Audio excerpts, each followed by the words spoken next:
The magic നോവലിലേക്ക് സ്വാഗതം. മെഴുവേലി ബാബുജിയുടെ കമാൻഡർ പാർട്ട് 1. ജനുവരി 1. കേരളത്തെ സംബന്ധിച്ചിടത്തോളം മറ്റൊരു പുതുമ കൂടി ഉണ്ടായിരുന്നു. അന്നത്തെ ദിവസത്തിന് പുതിയ മന്ത്രിസഭ സ്ഥാനമേൽക്കുന്നു. കഴിഞ്ഞ സർക്കാരിൻ്റെ 4 വർഷത്തെ ഭരണത്തിൻ്റെ വിരാമം ഇനി ഒരിക്കലും തല ഉയർത്തില്ലെന്ന് കരുതിയ പാർട്ടി വൻ ഭൂരിപക്ഷത്തോടെ തല ഉയർത്തിയിരിക്കുന്നു. 4 വർഷം മുമ്പ് ചീഫ് മിനിസ്റ്റർ വരെ അഴിമതിയിൽ കുളിച്ചതിൻ്റെ പേരിലാണ് പെട്ടെന്ന് മന്ത്രിസഭ വീണതും അന്നത്തെ പ്രതിപക്ഷക്കാർ സിംഹാസനത്തിലേറിയതും. പക്ഷേ ഒരു കൂട്ടരെ തന്നെ തുടർച്ചയായി ഭരണത്തിലേറ്റാത്ത ജനങ്ങൾ ഇത്തവണയും അവരുടെ നീതി നടപ്പിലാക്കിയിരിക്കുന്നു. വിദഗ്ധരുടെ മുഴുവൻ അഭിപ്രായങ്ങളെയും തറ പറ്റിച്ചുകൊണ്ടാണ് അവർ വിജയിച്ചത്. പക്ഷേ പലർക്കും മറ്റൊരു രഹസ്യം കൂടി അറിയാം. വിജയിച്ചത് അവരുടെ ആരുടെയും മിടുക്കുകൊണ്ടല്ല. തലസ്ഥാനം തൻ്റെ കാൽ കീഴിൽ ഒതുങ്ങിയിരിക്കുന്ന അണ്ടർവേൾഡ് കിങ് സുന്ദര റെഡ്ഡിയുടെ പണവും കഴിവും ഒന്നുകൊണ്ട് മാത്രമാണ്. ഇലക്ഷൻ ഡേറ്റ് പ്രഖ്യാപിച്ചു കഴിഞ്ഞപ്പോൾ തന്നെ നേതാക്കന്മാർ വാലും ചുരുട്ടിയെത്തിയത് തിരുവനന്തപുരത്തുള്ള സുന്ദര റെഡ്ഡിയുടെ ഫ്ലാറ്റിലാണ്. ആദ്യമൊക്കെ റെഡ്ഡി അവരെ പിന്തുണയ്ക്കുന്നതിൽ നിന്ന് പിൻവാങ്ങി. പക്ഷേ അവരുടെ നിരന്തരമായ അപേക്ഷ അയാൾക്ക് ചെവിക്കൊള്ളാതിരിക്കാൻ കഴിഞ്ഞില്ല. റെഡ്ഡിയുടെ തന്ത്രങ്ങൾ ഫലിച്ചു. എതിർപക്ഷത്തെ പലരും ജീവനിൽ ഭയന്ന് നാമനിർദ്ദേശ പട്ടിക പിൻവലിച്ചു. ഇതേ ചൊല്ലി പത്രങ്ങൾ ഒരുപാട് ഒച്ചപ്പാടുണ്ടാക്കി. പക്ഷേ റെഡ്ഡി കുലുങ്ങിയില്ല. വിജയിക്കാൻ വേണ്ടി എന്തിനു ഒരുക്കമായിരുന്നു അയാൾ. അയാൾ പിടിച്ച ഗ്രൂപ്പ് ജയിച്ചു. എല്ലാ വിജയങ്ങൾക്കും റെഡ്ഡിക്ക് മാത്രം അവകാശപ്പെട്ടത്. പക്ഷേ റെഡ്ഡി നേരത്തെ തന്നെ തൻ്റെ അഭിപ്രായം തുറന്നു പറഞ്ഞു. ആരൊക്കെ മന്ത്രിയാകണമെന്നും ഏതൊക്കെ വകുപ്പുകൾ സ്വീകരിക്കണമെന്നും തീരുമാനിക്കുന്നത് ഞാൻ. മുഖ്യമന്ത്രി സ്ഥാനം മുതൽ സ്വപ്നം കണ്ടിരുന്നവർക്ക് അങ്കലാപ്പായി. അവസാന ലിസ്റ്റിൽ സുന്ദര റെഡ്ഡി ചതിക്കുമോ? മുൻ മന്ത്രിമാരൊക്കെ പുറത്തു നിന്നാൽ മതിയെന്ന് റെഡ്ഡി പറയുമോ? ചിലപ്പോൾ അയാൾ അങ്ങനെ പറയുമെന്ന് അവർക്ക് തോന്നി. മുൻ ചീഫ് മിനിസ്റ്റർ രംഗനാഥിനും ആഭ്യന്തരമന്ത്രി സുകുമാരൻ നായർക്കും തങ്ങളുടെ വകുപ്പുകൾ പോകുന്നതിനെക്കുറിച്ച് ചിന്തിക്കാനേ വയ്യ. അതുകൊണ്ട് തന്നെ കഴിഞ്ഞ രാത്രിയിൽ അവർ ഉറങ്ങിയതേയില്ല. നേരം പുലർന്ന ഉടനെ സുകുമാരൻ നായരുടെ കാർ രംഗനാഥിൻ്റെ വീട്ടിന് മുന്നിലെത്തി. എടോ, റെഡ്ഡി നമ്മളെ ചതിക്കുമോ? സുകുമാരൻ നായർ അങ്കലാപ്പിലാണ്. അതാണ് എൻ്റെയും പേടി. അങ്ങനെയെങ്കിൽ നമുക്ക് എന്തെങ്കിലും ചെയ്തേ മതിയാകൂ.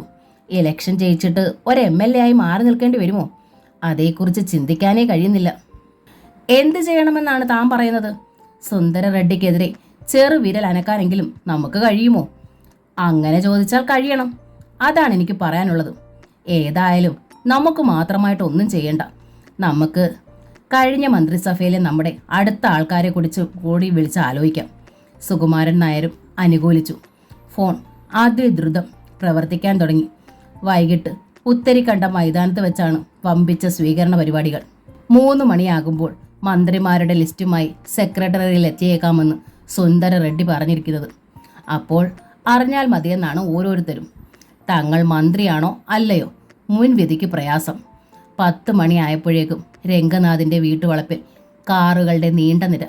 വിശാലമായ വിസിറ്റിംഗ് റൂമിൽ MLA മാർ തല പുകച്ചു.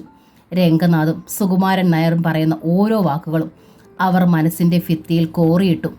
അവർ പറയുന്നത് സത്യമാണ്. എന്ത് കളി കളിച്ചിട്ടാണെങ്കിലും ജനങ്ങൾ തെരഞ്ഞെടുത്ത് വിട്ടത് തങ്ങളെയാണ്, അല്ലാതെ സുന്ദര റെഡ്ഡിയല്ല.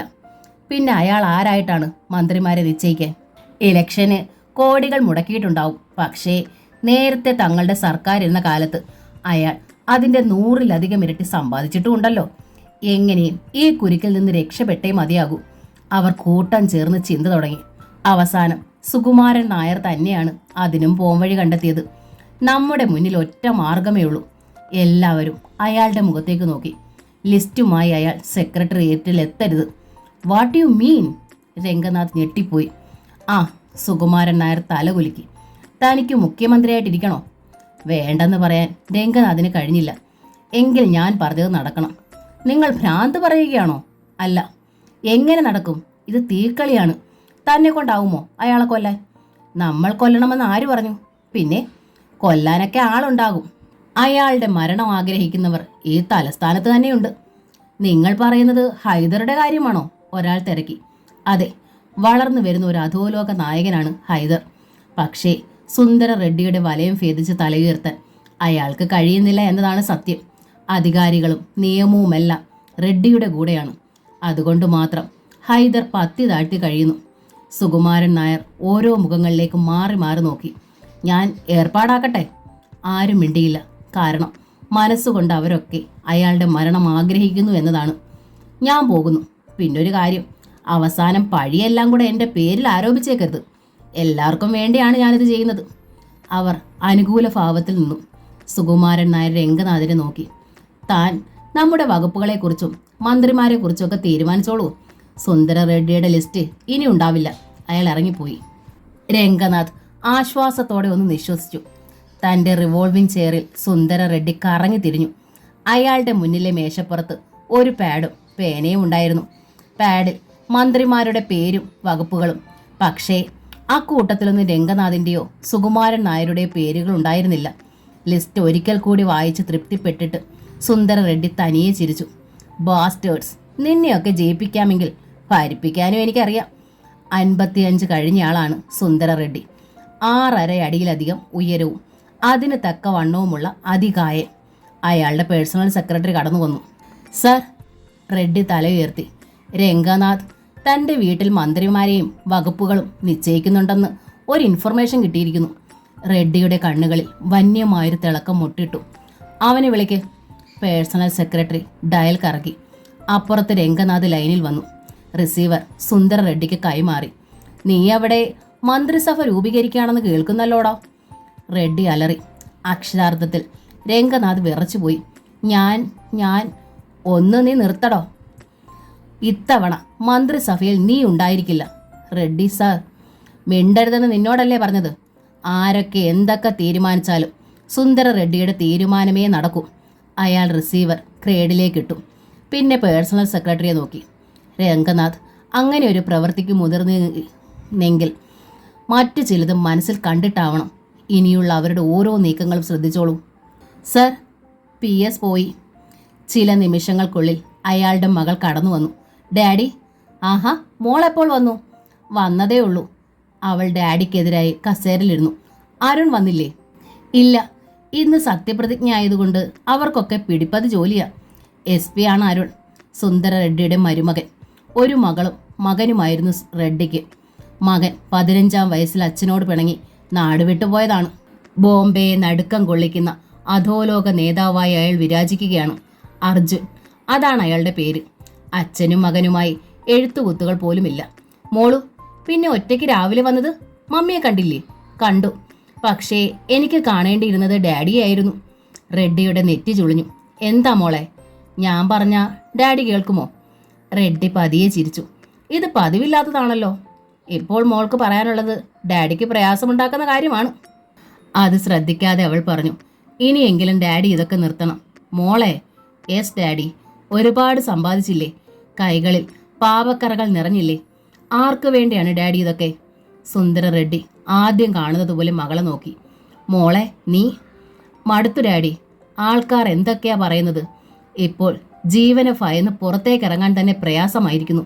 ഏത് നിമിഷമാണ് റെഡ്ഡിയുടെ മകളെ തേടി ഹൈദറുടെ വെടിയുണ്ടകൾ പാഞ്ഞു വരുന്നതെന്ന് എങ്ങനെ അറിയും? ഹൈദർ, ആ പേര് കേട്ടതേ റെഡ്ഡിയുടെ മുഖം വലിഞ്ഞു മുറുകി. ആ പട്ടി നിന്നെ ഉപദ്രവിക്കാൻ വന്നോ? അവൾ മിണ്ടിയില്ല. എൻ്റെ ഉപ്പും ചോറും തിന്നു വളർന്ന അവൻ അവസാനം എനിക്കെതിരെ തിരിയാൻ മാത്രമായിരുന്നു. ബാസ്റ്റേഡ്.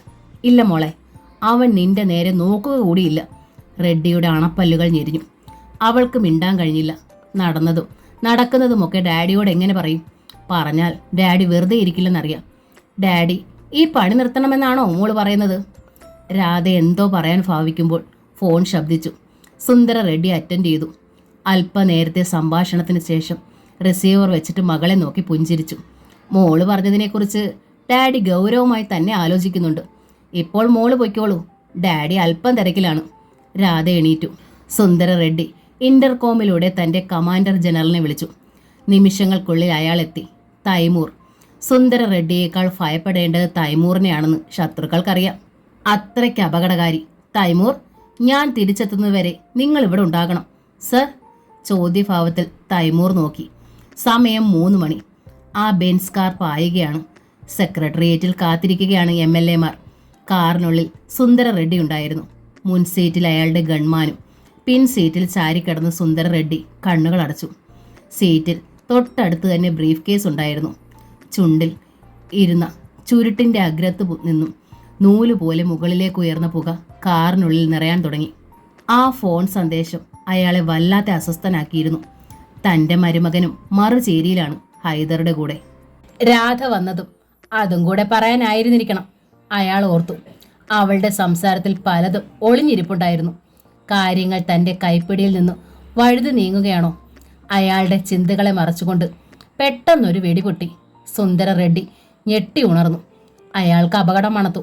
പൊടുന്നനെ മുന്നിലെ പോക്കറ്റ് റോഡിൽ നിന്നൊരു ലോറി റോഡിന് കുറുകെ വന്നു നിന്നു. റെഡ്ഡിയുടെ ഡ്രൈവർ ബ്രേക്ക് അമർത്തി. ചക്രങ്ങൾ തറയിൽ ഉരഞ്ഞ് കാർ നിന്നു. പിന്നിൽ നിന്നെത്തിയ 2 മാരുതി ജിപ്സികൾ ക്ഷണനേരത്തിനുള്ളിൽ കാറിന് ഇരുവശത്തു നിന്നു. റെഡ്ഡിയുടെ ഗൺമാൻ തോക്ക് തിരിക്കും മുമ്പ് ജിപ്സികളിൽ നിന്നും സ്റ്റൈൻ ഗണ്ണുകളുടെ കുഴലുകൾ പുറത്തേക്ക് നീണ്ടു കഴിഞ്ഞിരുന്നു. വെടിയുണ്ടകൾ മൂളിപ്പറന്നു. അവിടം യുദ്ധപ്പറമ്പായി. തന്റെ ഡ്രൈവർ ഗ്ലാസ് തുളച്ചെത്തിയ വെടിയുണ്ടകളേറ്റു പിടഞ്ഞു വീഴുന്നത് നടുക്കത്തോടെ റെഡ്ഡി കണ്ടു. ഗൺമാനും തിരികെ ചുവട് വെച്ചു. പക്ഷേ ചുറ്റും നിന്ന് വെടിയുണ്ടകൾ പാഞ്ഞു വരികയായിരുന്നല്ലോ. കാറിന്റെ ഗ്ലാസുകൾ മുഴുവൻ ചിതറി. സൈഡിൽ നെടുകെ തുളകൾ വീണു. റെഡ്ഡി സീറ്റിനടിയിൽ കുനിഞ്ഞിരുന്നു. ഗൺമാന്റെ നിലവിളി അയാൾ കേട്ടു. ഗൺമാനും പെടഞ്ഞു തീർന്നോ? തകർന്ന ഗ്ലാസുകൾക്കിടയിലൂടെ ഒരു സ്റ്റൈൻ ഗണ്ണിന്റെ അഗ്രം അകത്തേക്ക് വന്നു സുന്ദര റെഡ്ഡിയുടെ പുറത്തു മുട്ടി. അയാൾ ഞെട്ടിത്തിരിഞ്ഞു. ഹൈദറുടെ ചിരിക്കുന്ന മുഖം. ഹൈദറുടെ ചിരി അവിടെ മുഴങ്ങി. എന്താ, തലസ്ഥാനം കാൽക്കീഴിൽ ഞെരിച്ചമർത്തിക്കൊണ്ടിരിക്കുന്ന അധോലോക നായകന് പേടി തോന്നുന്നുണ്ടോ? ഹൈദർ. തോക്കിൻ മുമ്പിലുണ്ടായ സുന്ദര റെഡ്ഡിയുടെ പതർച്ച വേഗം മാറി. മുഖത്തു നിന്നും ഒരിക്കലും മായാത്ത ആ പുഞ്ചിരിയോടെ അയാൾ തിരിച്ചു ചോദിച്ചു, നിനക്ക് മരിക്കാൻ ഇത്രയ്ക്ക് തിടുക്കമായോടാ? വിധി, വിളക്കാതെ പുറത്തേക്കൊന്ന് ഇറങ്ങിക്കേ. ഞാൻ നിന്നെ ശരിക്കൊന്ന് കാണട്ടെ. ഹൈദർ ഡോർ വലിച്ചു തുറന്നു. തോക്കിൻ കുഴൽ അപ്പോഴും റെഡ്ഡിയുടെ നിന്നും മാറാതിരിക്കാൻ അയാൾ പ്രത്യേകം ശ്രദ്ധിച്ചു. ഒരു നിമിഷത്തെ അശ്രദ്ധയുണ്ടായാൽ അപകടം തനിക്കാണെന്ന് ഹൈദർക്കറിയാം. റെഡ്ഡിക്ക് ഇത്രയും പ്രായമുണ്ടെങ്കിലും ഇയാളെ തീർത്തും അവഗണിച്ചുകൂടാ. റെഡ്ഡി പുറത്തേക്കിറങ്ങി തകർന്ന തൻ്റെ കാറിൽ ചാരി നിന്നു. മാറിടത്തിൽ അപ്പോഴും സ്റ്റൈൻ ഗണ്ണിന്റെ കുഴൽ അമർന്നിരിപ്പുണ്ടായിരുന്നു. ബ്രീഫ് കേസിൽ പുതിയ മന്ത്രിമാരുടെ ലിസ്റ്റ് ആയിരിക്കും അല്ലേ? അയാൾ പരിഹസിച്ചു. റെഡ്ഡി അനങ്ങാതെ ഒരു നിമിഷം ഹൈദറുടെ കണ്ണുകളിലേക്ക് ഉറ്റുനോക്കി. അവിടെ തെളിഞ്ഞു നിൽക്കുന്ന നിർവികാര ഭാവം അപകടത്തിൻ്റെതാണെന്ന് അയാൾ തിരിച്ചറിഞ്ഞു. എന്താ നിന്റെ ഉദ്ദേശം? റെഡ്ഡി തിരക്കി. അതിനിയും വ്യക്തമായില്ലേ? ഹൈദറിന് ഒന്നേ വേണ്ടു, നിന്റെ ശവം. പുതിയ മന്ത്രിസഭയിൽ ആരൊക്കെ വേണമെന്ന് ഞാൻ തീരുമാനിക്കാം. ആ നിമിഷം അയാൾ മറ്റൊരു കാര്യം കൂടി മനസ്സിലാക്കി. തൻ്റെ ആജ്ഞയെ ധിക്കരിച്ച് രംഗനാഥ് പുതിയ തീരുമാനത്തിൽ എത്തിച്ചേർന്നതിന് പിന്നിൽ തീർച്ചയായും ഹൈദറിന്റെ പിന്തുണയുണ്ടായിരിക്കണം. അവരെല്ലാവരും കൂടി ഒത്തുകൊണ്ടുള്ള ഒരു കളിയാവണം ഇത്. അല്ലെങ്കിൽ തൻ്റെ മുന്നിൽ ഇങ്ങനെ നിവർന്നു നിൽക്കാൻ ഹൈദർക്ക് ധൈര്യം ഉണ്ടാകുമായിരുന്നില്ല. എന്താ ചിന്തിക്കുന്നത്? ഹൈദർ ചോദിച്ചു. നിന്റെ സിംഹാസനം ഇളകി വീഴുന്നത് മനക്കണ്ണുകളിൽ കാണുകയാണോ? ഇനി അതിലിരിക്കുന്നത് മറ്റാരുമല്ല, ഈ ഹൈദറാണ്. അതുപോലെ ഒരിക്കൽ നിന്റെ മകളെ ഒന്നു തൊട്ടെന്ന് വെച്ച് നീ എൻ്റെ നേരെ തോക്കു ചൂണ്ടിയില്ലേ? പക്ഷെ സുന്ദര റെഡ്ഡി, നിന്റെ സുന്ദരമായ മരണം ഞാൻ ആഘോഷിക്കുന്നത് നിന്റെ മകളുടെ കിടപ്പറയിൽ വെച്ചായിരിക്കും. പട്ടി. നെഞ്ചിൽ തോക്കു മുട്ടിയിരുന്നത് മറന്നു റെഡ്ഡി ആഞ്ഞടിച്ചു. മുഖത്തൊരു ഉൽക്ക വന്ന് വീണതുപോലെ ഹൈദർ വേച്ചുപോയി. ആ ക്ഷണം റെഡ്ഡി മുന്നോട്ട് കുതിച്ചു. അമ്പരപ്പിക്കുന്ന വേഗതയിൽ ഹൈദറുടെ കൈപ്പത്തി ചതച്ചുകൊണ്ട് സ്റ്റൈൻ ഗൺ അന്തരീക്ഷത്തിൽ പറന്നു. റെഡ്ഡിയുടെ ഷൂസ് അണിഞ്ഞ കാൽ ഹൈദറുടെ അടിവയറ്റിൽ ആഞ്ഞു പതിച്ചു. അയാൾ റോഡിലേക്ക് മലർന്നു. റെഡ്ഡി കീശയിൽ നിന്ന് റിവോൾവർ വലിച്ചെടുത്ത് ഹൈദറുടെ നെറ്റിക്ക് നേരെ ചൂണ്ടി. റെഡ്ഡിയുടെ മുന്നിൽ ഫൗൾ പ്ലേക്ക് മുതിരരുതെന്ന് നിനക്ക് ആരും ഇനി പറഞ്ഞു തന്നിട്ടില്ലേ? അക്ഷരാർത്ഥത്തിൽ ഹൈദർ പതറിപ്പോയി. എത്ര വേഗമാണ് തനിക്ക് ചുവടുകൾ പഠിച്ചത്. നീ ഇനി ജീവിച്ചിരുന്നാൽ അതെനിക്ക് അപശകുനമാകും. ഏതെങ്കിലും ഒരു നല്ല കാര്യത്തിന് പുറപ്പെടുമ്പോൾ നീ ഇങ്ങനെ വഴിമുടക്കാൻ വന്നാൽ അത് ശരിയാവില്ലല്ലോ. റെഡ്ഡിയുടെ കൈവിരൽ ട്രിഗറിൽ മുറുകി റിവോൾവറിന്റെ സിലിണ്ടർ കറങ്ങുന്നത് കണ്ട് ഹൈദർ കണ്ണുകൾ ഇറുക്കി അടച്ചു. വെടിപൊട്ടി. റെഡ്ഡിക്ക് ഉന്നം പിടിച്ചു. ഹൈദർ പതിയെ കണ്ണുകൾ തുറന്നു. രക്തമൊലിക്കുന്ന കൈപ്പത്തിയുമായി സുന്ദര റെഡ്ഡി. തന്റെ അനുചരർ പ്രവർത്തിച്ചിരിക്കുന്നു. അവിടെ കിടന്നുകൊണ്ട് തന്നെ ഹൈദർ വലത് കാലുയർത്തി റെഡ്ഡിയുടെ നാഭിയിൽ ആഞ്ഞു തൊഴിച്ചു. വല്ലാത്തൊരു നിലവിളിയോടെ റെഡ്ഡി പിന്നോട്ട് തെറിച്ചു. ഹൈദർ കുതിച്ചെണീറ്റു. ഹൈദറുടേത് ഫൗൾ പ്ലേ അല്ലെന്ന് നിനക്ക് ഇപ്പോൾ മനസ്സിലായില്ലേ? നിശ്ചയിച്ച സമയത്ത് തന്നെ ഇവിടെ മന്ത്രിമാർ സ്ഥാനമേൽക്കും. ജനങ്ങൾക്ക് അവർ ആദ്യം കൊടുക്കുന്നത് ഈ രാജ്യത്തെ അധോലോക നേതാവിന്റെ ശവശരീരമായിരിക്കും. മന്ത്രിമാർക്ക് ജനങ്ങൾക്ക് നൽകാവുന്ന ഏറ്റവും വലിയ സമ്മാനം. പിന്നെ നിന്റെ സ്വത്തുകൾ കണ്ടെടുത്ത് പാവപ്പെട്ടവർക്കായി വീതിക്കും. പോരെ പൂരം. ഹൈദറുടെ ആൾക്കാർ ഒരു വലയമായി തോക്കും ചൂണ്ടി റെഡ്ഡിയുടെ ചുറ്റും ഉണ്ടായിരുന്നു. മാരുതി ജിപ്സിയുടെ പിന്നിൽ നിന്നും ഒരു ചങ്ങല നീണ്ടുവന്നു. സുന്ദര റെഡ്ഡിക്ക് ഇത് അന്ത്യയാത്ര. പറഞ്ഞതും ഹൈദർ ആ ചങ്ങലയുടെ അഗ്രം റെഡ്ഡിയുടെ കൈകളിൽ ചേർത്ത് മുറുക്കി. ഹൈദർ, നീ തന്നെ നിനക്കുള്ള ശവക്കുഴി തോണ്ടുകയാണ്. അതേടാ പട്ടി. പറഞ്ഞതും ഹൈദർ ചങ്ങലയിലെ പിടിവിട്ടു. അനന്തരം അവർ വാഹനങ്ങളിൽ കുതിച്ചു കയറി. മുന്നിൽ നിന്നും ആ ലോറി പോയി കഴിഞ്ഞിരുന്നു. ജിപ്സി സ്റ്റാർട്ടായി. നോ, സുന്ദര റെഡ്ഡി അലറി വിളിച്ചു. ചങ്ങല മുറുകി.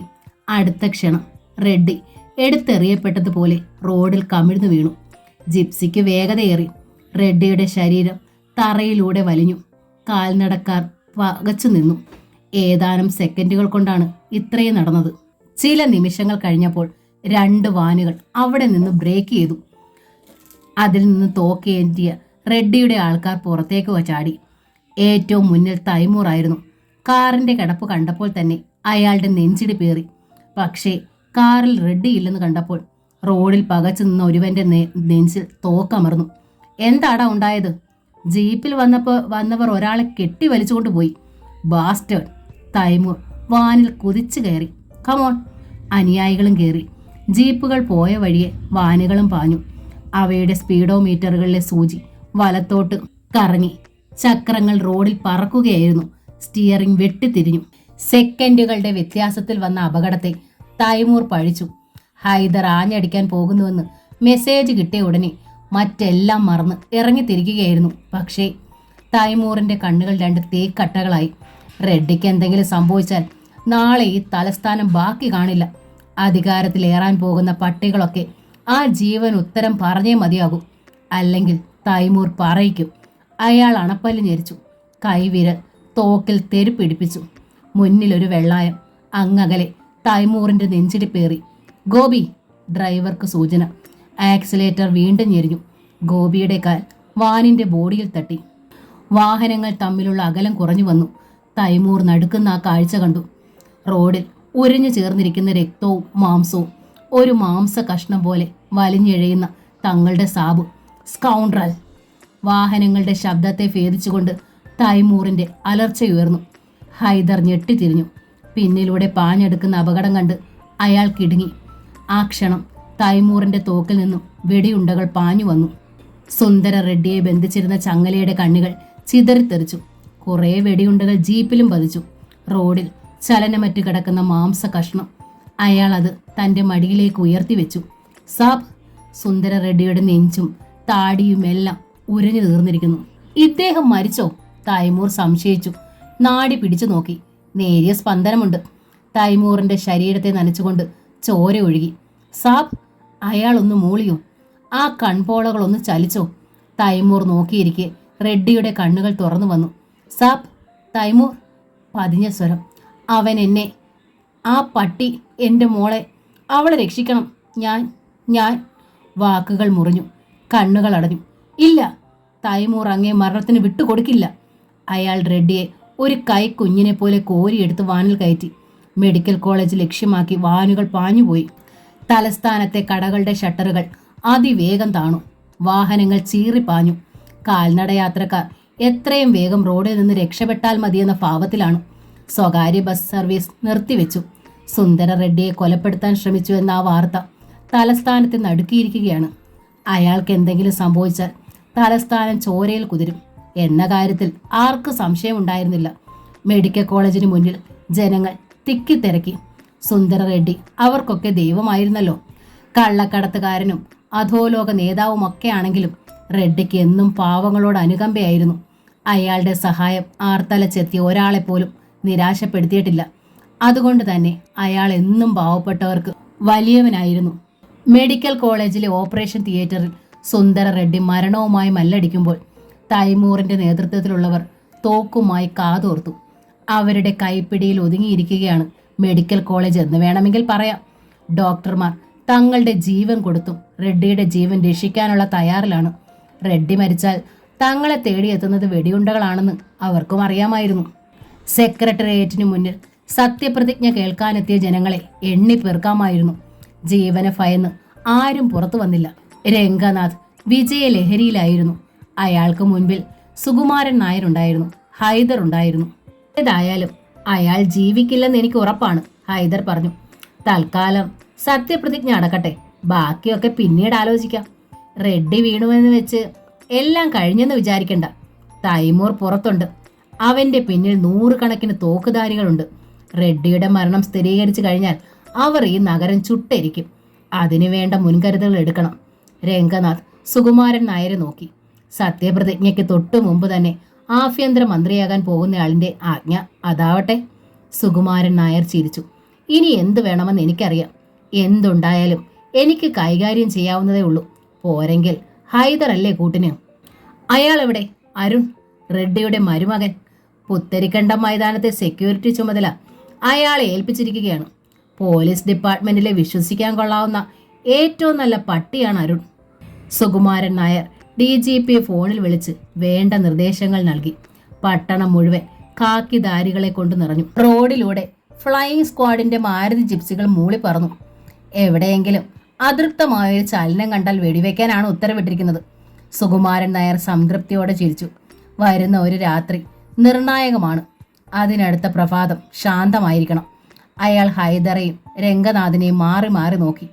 ഈ രാത്രി നമ്മൾ ഉറങ്ങാൻ പാടില്ല. റെഡ്ഡി എന്ന പേര് ഉച്ചരിക്കുന്നവരുടെ പോലും സ്ഥാനം ഇരുമ്പഴിക്കുള്ളിലാവണം. അയാളുടെ അനുയായികളിൽ ഒരാൾ പോലും ബാക്കിയാവരുത്. തിരുവല്ലത്തുള്ള റെഡ്ഡിയുടെ ബംഗ്ലാവ് കല്ലിന്മേൽ കല്ല് ശേഷിക്കാതെ തകരണം. തൈമൂറിന് മാത്രം അറിയാവുന്ന റെഡ്ഡിയുടെ കനത്ത രത്നശേഖരം എവിടെയെന്ന് അയാൾ തന്നെ നമുക്ക് പറഞ്ഞു തരണം. സുകുമാരൻ നായർ പറയുന്നതിൻ്റെ പൊരുൾ ഇരുവർക്കും പിടികിട്ടി. നാളത്തെ പ്രഭാതത്തിൽ തിരുവനന്തപുരത്ത് കേൾക്കേണ്ടത് മറ്റൊരു പേരാണ്, ഹൈദറുടേത്. ഹൈദർ ചിരിച്ചു. അതിന് വേണ്ടത് എന്തും ചെയ്യും ഞാൻ. മെഡിക്കൽ കോളേജിലെ വിവരമൊന്നും കിട്ടിയില്ലല്ലോ.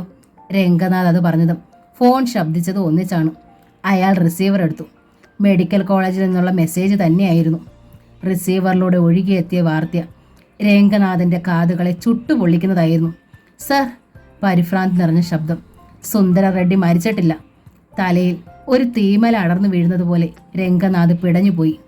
സുന്ദര റെഡ്ഡി മരിച്ചില്ലെങ്കിൽ അതേക്കുറിച്ച് ചിന്തിക്കാൻ തന്നെ അശക്തനായിരുന്നു രംഗനാഥ്. അയാൾ ചകിത ഭാവത്തിൽ സുകുമാരൻ നായരെയും ഹൈദറെയും നോക്കി. രംഗനാഥിന്റെ മുഖത്ത് പെട്ടെന്നുണ്ടായ ഭാവമാറ്റത്തിന്റെ പൊരുളറിയാൻ കാത്തു നിൽക്കുകയായിരുന്നു അവർ. എന്തുണ്ടായി? ഇരുവരും ഉദ്വേഗരായി. സുന്ദര റെഡ്ഡി മരിച്ചിട്ടില്ല. ഇരുവരിൽ നിന്നും അമ്പരപ്പിക്കുന്ന ഒരു ശബ്ദം പുറത്തു വന്നു. സുകുമാരൻ നായർ ഭീതിയോടെ ഹൈദറെ നോക്കി. കല്ലിൽ വരച്ചാലും ചാകുന്നവനല്ല ആ ബാസ്റ്റേഡ്. നമ്മൾ ഉടനെ എന്തെങ്കിലും ചെയ്തേ പറ്റൂ. ഈ രാത്രിക്കപ്പുറം അയാൾ ഉണ്ടാവരുത്. ഹൈദർ അപ്പോഴും ചിരിക്കുകയായിരുന്നു. അയാളുടെ കത്തുന്ന കണ്ണുകൾക്ക് പിന്നിൽ എന്താണെന്ന് അവർക്ക് മനസ്സിലായില്ല. ഒരു നിമിഷത്തിന് ശേഷം ഹൈദർ പറഞ്ഞു, റെഡ്ഡിയുടെ കാര്യം എനിക്ക് വിട്ടു തന്നേക്ക്. ബാക്കി പോലീസിന്റെ ഭാഗത്തെ കളികൾ നിങ്ങൾക്ക് തുടങ്ങിക്കൂടെ? ഞാൻ തീരുമാനിച്ചു കഴിഞ്ഞു. സുകുമാരൻ നായർ എണീറ്റു. ഇനി സത്യപ്രതിജ്ഞ കൂടി ഒന്ന് കഴിയട്ടെ. ഹൈദർ അമർത്തി മൂളി. സത്യപ്രതിജ്ഞയ്ക്ക് ശേഷമുള്ള പത്രസമ്മേളനത്തിൽ ഇവിടെ ഒറ്റ അധോലോകക്കാരും വാഴാൻ ഈ സർക്കാർ അനുവദിക്കില്ലെന്നും അതിന്റെ ആദ്യപടിയാണ് സുന്ദര റെഡ്ഡിയുടെ പതനമെന്നും തട്ടിവിട്ടോളൂ. ഒന്ന് നിർത്തിയിട്ട് ഹൈദർ തുടർന്നു. മെഡിക്കൽ കോളേജ് പോലീസ് വളയണം. അവിടെയുള്ള സുന്ദര റെഡ്ഡിയുടെ ആൾക്കാർ മുഴുവൻ അറസ്റ്റിലാവണം. അവിടെ വെച്ച് അവരും പോലീസുമായി ഏറ്റുമുട്ടലുണ്ടായാൽ ആയിരക്കണക്കിന് രോഗികൾക്കാണ് അതുകൊണ്ട് ബുദ്ധിമുട്ടുണ്ടാകുന്നത്. രംഗനാഥ് ഓർമ്മിപ്പിച്ചു. അതൊന്നും പറഞ്ഞിട്ട് കാര്യമില്ല. രോഗികൾ മരിച്ചാൽ പത്രക്കാരുടെ മുന്നിൽ ശക്തമായൊരു നടുക്കം, മുതലക്കണ്ണീർ, അതൊക്കെ മതിയെന്നേ. സുകുമാരൻ നായർ ഫോണിനരികിലേക്ക് നീങ്ങി. മെഡിക്കൽ കോളേജ് ആരെയും അകത്തേക്ക് വിടാതെ സെക്യൂരിറ്റിക്കാർ കാത്തുനിന്നു. സുന്ദര റെഡ്ഡിയെ ഒരു നോക്ക് കാണാൻ തിക്കി തിരക്കുകയാണവർ. ഒരു കാർ വന്നു നിന്നു. അതിൽ നിന്നിറങ്ങിയ രാധ അകത്തേക്കോടി. പക്ഷേ സെക്യൂരിറ്റിക്കാർ അവളെ തടഞ്ഞു. അവൾ പറഞ്ഞു, ഞാൻ അദ്ദേഹത്തിൻ്റെ മകളാണ്, SP അരുണിൻ്റെ ഭാര്യയാണ്. എനിക്കെൻ്റെ ഡാഡിയെ ഒന്ന് കാണണം. സെക്യൂരിറ്റിക്കാർ എന്നിട്ടും അവളെ കടത്തിവിട്ടില്ല. എനിക്കെൻ്റെ ഡാഡിയെ കാണണമെന്ന് പറഞ്ഞില്ലേ? സെക്യൂരിറ്റിക്കാരെ തള്ളി മാറ്റി അവൾ അകത്തേക്ക് കടക്കാൻ ഭാവിച്ചു. പെട്ടെന്ന് തൈമൂർ അവിടെ വന്നു. രാധയെ കടത്തിവിടൂ. അനുസരിക്കാതിരിക്കാൻ സെക്യൂരിറ്റിക്കാർക്ക് കഴിഞ്ഞില്ല. തൈമൂറിക്ക. പച്ചമുള വെട്ടി ചിന്തും പോലെയായിരുന്നു അവൾ പൊട്ടിക്കരഞ്ഞത്. എൻ്റെ ഡാഡി ഒന്നും സംഭവിക്കില്ല. പക്ഷേ ദൈവങ്ങളോട് നമ്മൾ മനമുരുകി പ്രാർത്ഥിക്കണം. അയാളുടെ പിന്നാലെ ഇടനാഴിയിലൂടെ അവളും നടന്നു. റെഡ്ഡിയുടെ ആളുകൾ തോക്കുകളുമായി ഇൻറ്റൻസീവ് കെയർ യൂണിറ്റിന് മുമ്പിൽ കാത്തു നിൽക്കുന്നു. എനിക്ക് ഡാഡി ഒന്ന് കാണണം, അവൾ തൈമൂറിനോട് പറഞ്ഞു. സോറി രാധേ, ഈ രാത്രിയിൽ ആര് സന്ദർശിച്ചൂടാ. ഞങ്ങളത് സമ്മതിക്കേയില്ല. അതിന് സ്വന്തം മകളായാൽ പോലും രാധയെ നിർബന്ധിക്കരുത്. അവളുടെ കണ്ണുകൾ 2 കൊച്ചരുവികളായി കവിളിലൂടെ കണ്ണീർ ഒലിച്ചിറങ്ങി. അതൊന്നും തൈമൂറിൻ്റെ മനസ്സിനെ ഇളക്കിയില്ല. തൈമൂറിക്ക, എല്ലാം തകർന്നവളെ പോലെ അവൾ വിളിച്ചു. അങ്ങനെ പറയേണ്ടി വന്നതിൽ എനിക്കും ദുഃഖമുണ്ട് രാധേ. അദ്ദേഹത്തിൻ്റെ മരണം ആഗ്രഹിക്കുന്ന ഒരുപാട് പട്ടികളുണ്ട് ഈ നാട്ടിൽ. ആരെയും മരണം കൊടുത്ത് അവർ വിട്ടേക്കാം. അകത്ത് കിടക്കുന്ന മനുഷ്യൻ ഞങ്ങളുടെ ദൈവമാണ്. ജീവിതത്തിനും മരണത്തിനും ഇടയ്ക്കുള്ള നൂൽപാളത്തിലാണ് അദ്ദേഹം. അറിയാതെയെങ്കിലും ആ ചരടൊന്ന് പൊട്ടിപ്പോയാൽ. രാധ മിണ്ടിയില്ല. തൈമൂറിന്റെ വാക്കുകൾ അവൾ വീണ്ടും കേട്ടു. ആരൊക്കെയാണ് ശത്രുക്കൾ, മിത്രങ്ങൾ എന്ന് തിരിച്ചറിയാൻ കൂടി കഴിയുന്നില്ല. രാധയുടെ ഭർത്താവുമുണ്ട്. ഇപ്പോൾ അദ്ദേഹം മരിക്കണമെന്ന് ആഗ്രഹിക്കുന്നവരുടെ കൂട്ടത്തിൽ. രാധയുടെ മനസ്സിൽ പെട്ടെന്നൊരു ചിത്രം തെളിഞ്ഞു. പൊട്ടിച്ചിരിക്കുന്ന ഹൈദറുടെ. അയാളുടെ ഗ്ലാസ്സിലേക്ക് ഒരു ദാസനെ പോലെ മദ്യം പകർന്നു കൊടുക്കുന്ന തൻ്റെ ഭർത്താവിൻ്റെ. തൻ്റെ ശരീരത്തിലേക്ക് ചൂഴ്ന്നിറങ്ങുന്ന ഹൈദറുടെ ചുവന്ന കണ്ണുകൾ. തീ ചിതർന്ന ഹൈദറുടെ വാക്കുകൾ. എടാ അരുൺ, നിന്റെ ഭാര്യ ഇപ്പോഴും ഉടയാത്തൊരു പളുങ്കുപാത്രമാണല്ലോ. അരുണിൻ്റെ വിളറിയ മുഖം ഇപ്പോഴും അവളുടെ കണ്ണുകൾക്ക് മുമ്പിലുണ്ട്. ഒരു തോക്കുധാരി ഓടിയെത്തി.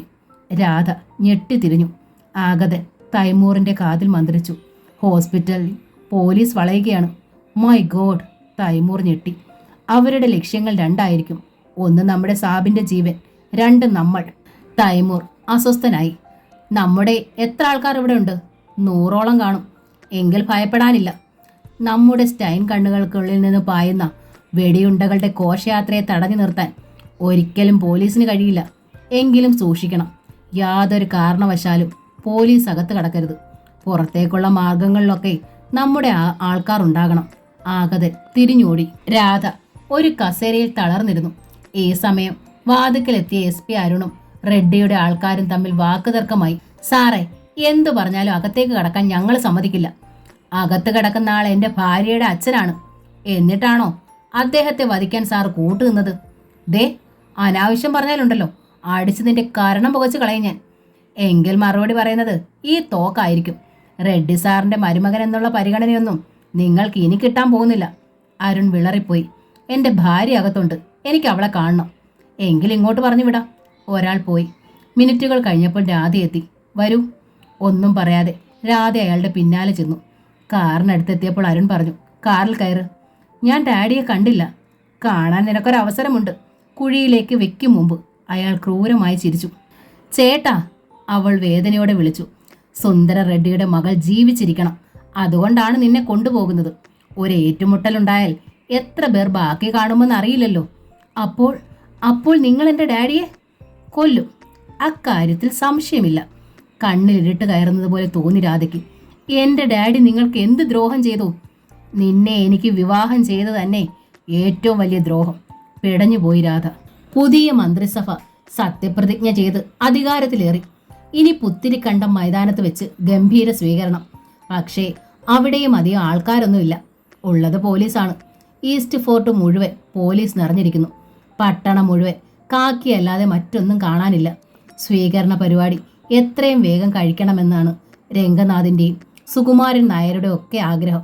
കാരണം സുന്ദര റെഡ്ഡിയുടെ കണ്ണുകൾ എന്നേക്കുമായി അടയാതെ ശ്വസിക്കാനാവില്ല. അതുവരെ ബോംബിന് മുകളിൽ നിൽക്കുന്ന പ്രതീതിയാണ്. ഈസ്റ്റ് ഫോർട്ടിലേക്ക് പുറപ്പെടാൻ വേണ്ടി രംഗനാഥ് ഭാവിക്കുമ്പോഴാണ് തൈമൂറിൻ്റെ ഫോൺ സന്ദേശം അയാളെ തേടിയെത്തിയത്.